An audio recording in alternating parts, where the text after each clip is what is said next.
Isang mapagpalang araw po sa ating lahat. Ito, isang simpleng pananghalian na naman po ang ating iluluto.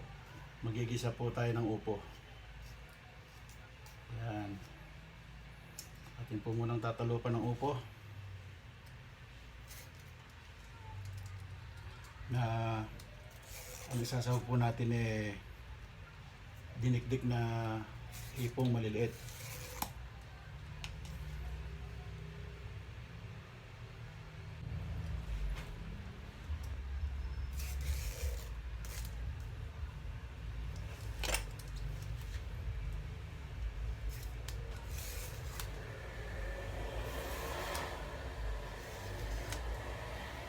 Binili lang po itong upo na ito sa palengke.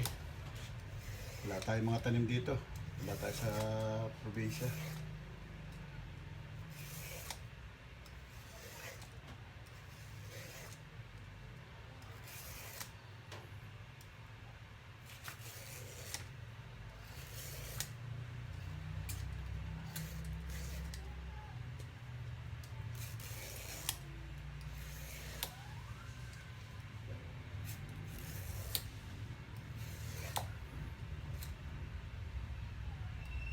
Yan. Matapos po nating balatan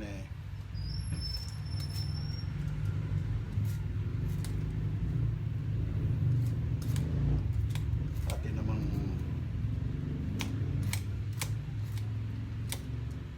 hugasan bago gayatin.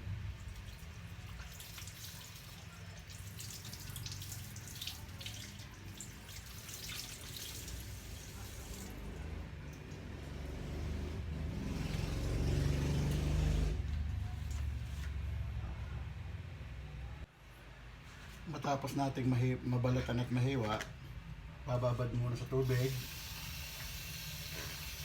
Nasa sa inyo na yan kung gaano kalalaking hiwa ang gusto nyo. At kayo naman ang kakain, ayun bahala kung gaano kalalaking hiwa.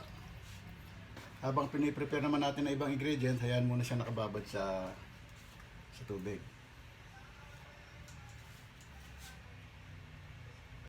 Lalagyan lang natin ng sibuyas, bawang, tsaka isang kamatis. Tsaka tayo magdidikdik ng hipon. Matapos tayo mag-prepare ng bawang, sibuyas, tsaka lalagyan natin isang kamatis, didikdikin naman natin ngayon itong hipong maliliit galing ng Laguna de Bay. Hindi na ihimayin kasi dito sa Angono makakabili ka nitong tinatawag na hipong pugot. Kaya wala na yung mga sungot niya. Ating didikdikin sa lusong para mas masarap.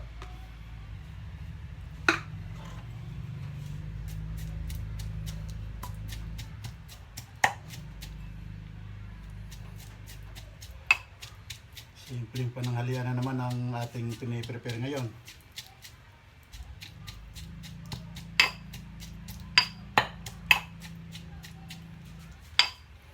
Kung patuloy pa rin kayong nanonood dito sa aking piniprepare, mangyari lang na paki-shoutout and comment kung nasaan kayong parte ng Pilipinas para alam natin kung hanggang saan nakakaabot itong ating munting pagbablog. Nasa sa inyo kung gaano karaming hipon ang gusto nyong ilagay. Pero para sa akin itong kaunting amount ng hipon na ito sapat na makapagbigay ng masarap na lasa.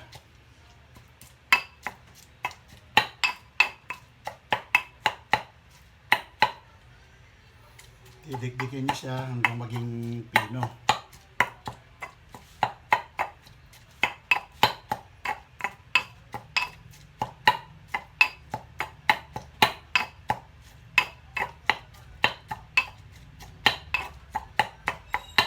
Yan. Tapos natin madikdik ng pino.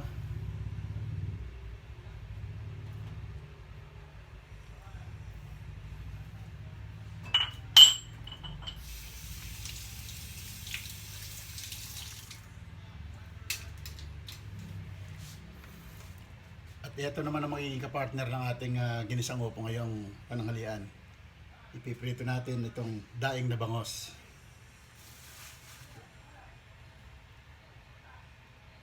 Matapos natin ma-prepare ang mga ingredient, halika na, dyan tayo sa kalan at atin ang umpisa ng pagigisa. Papainit tayo. Malakas lang muna sa umpisa ng apoy dahil nagpapainit pa tayo ng kasirola. Init dito sa Pilipinas.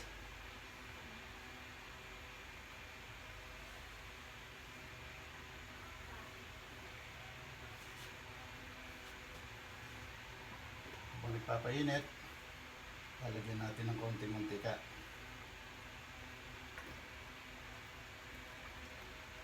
Tamtaman lang ang dami ng mantika. Ganyan ako magluto. Ayoko nung parang naliligo sa mantika.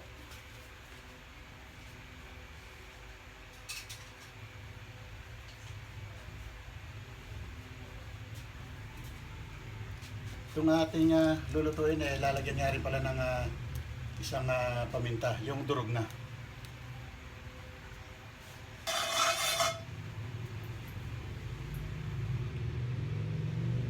Matapos mapainit yung kasirola at ang mantika, bababaan mo na yung apoy. Tinatawag nilang low fire lang. Umpisa na natin mag-isa. Unahin natin ang bawang.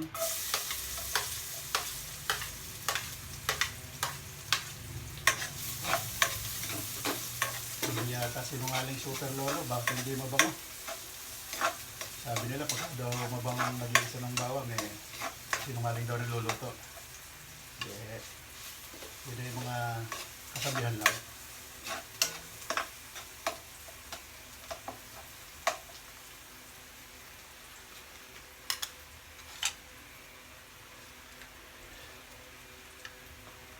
Sa simpleng pananghalian, taob na naman ang kanin sa kaldero.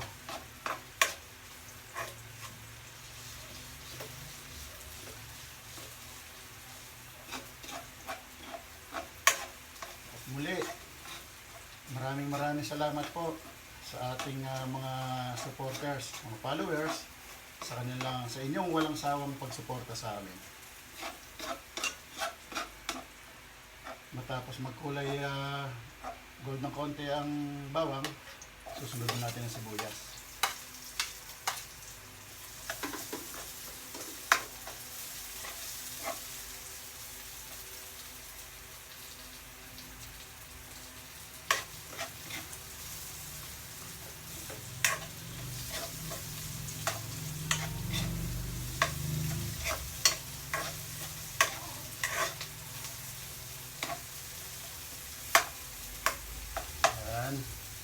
Susunod na natin ang kamatis. Wala namang nabago. Normal na pagigisa lang.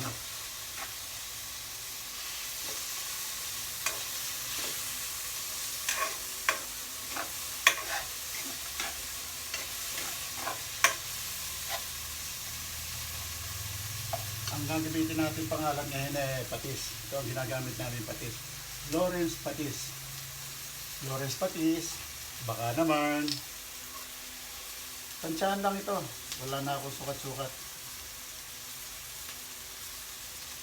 Yan. Konti-konti lang. Para kung sakaling kulang man, sa inyong panlasa, idadagdag na lang. At atin nang ilalagay itong dinikdik na hipong galing sa Laguna de Bay.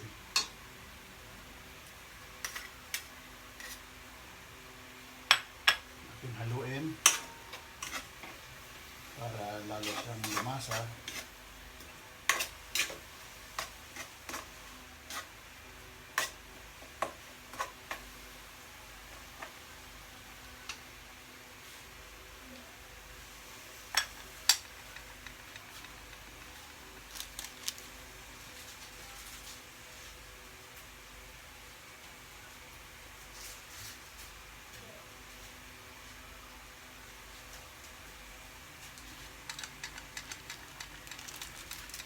Nga pala.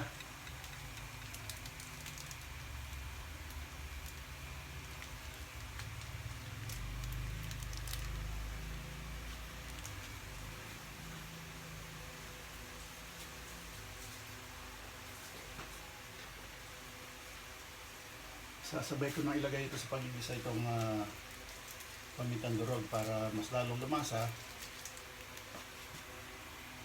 Tsaka lalagyan natin ng isang magic sarap.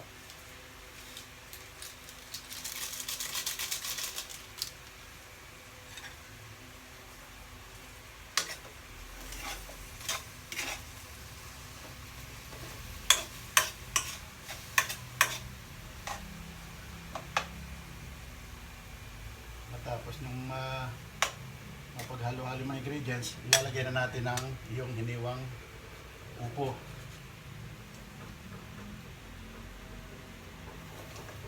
Itong pagluluto ko ng upo ito hindi ako naglalagay ng sabaw. Pag nailagay ko ito, yung magiging katas niya, siya lang ang magiging sabaw.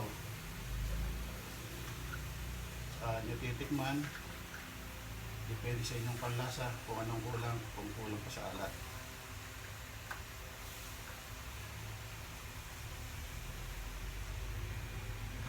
Yan. Atin munang hahaluin.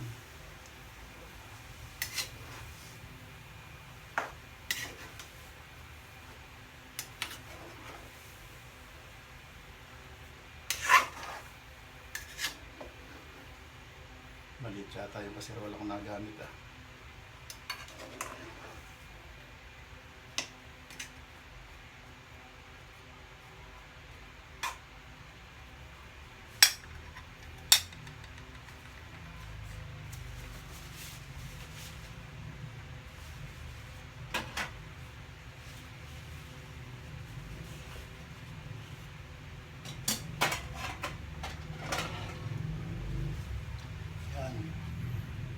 Nang tatakpan siguro mga 3 to 5 minutes natin tatakpan ito, tsaka natin babalikan nun ulit. Makaraan ng mga ilang minuto, balikan natin, buksan ito. Tignan nyo mga kapadyak, ayan ang itsura nya. Hindi ko siya nilagyan ng sabaw, pero nagkaroon siya ng sabaw na sarili ng katas. Kaya dyan mo malalasahan ang tunay na sarap ng yung nilutong upo. At atin ang titikman kung tamang ng lasa.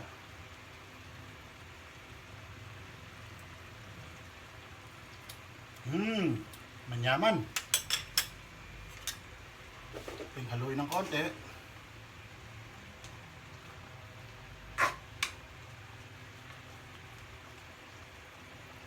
Yung timple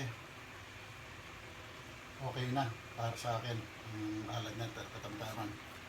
Titikman naman natin yung laman.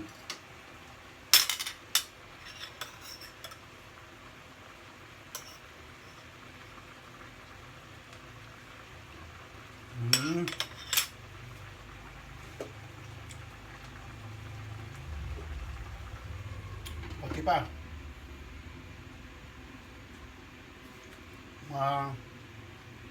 Mga isang minuto na lang na kumukulo siya at luto na. Ready na naman na isang simple pero masaganang pananghalian. Sige po.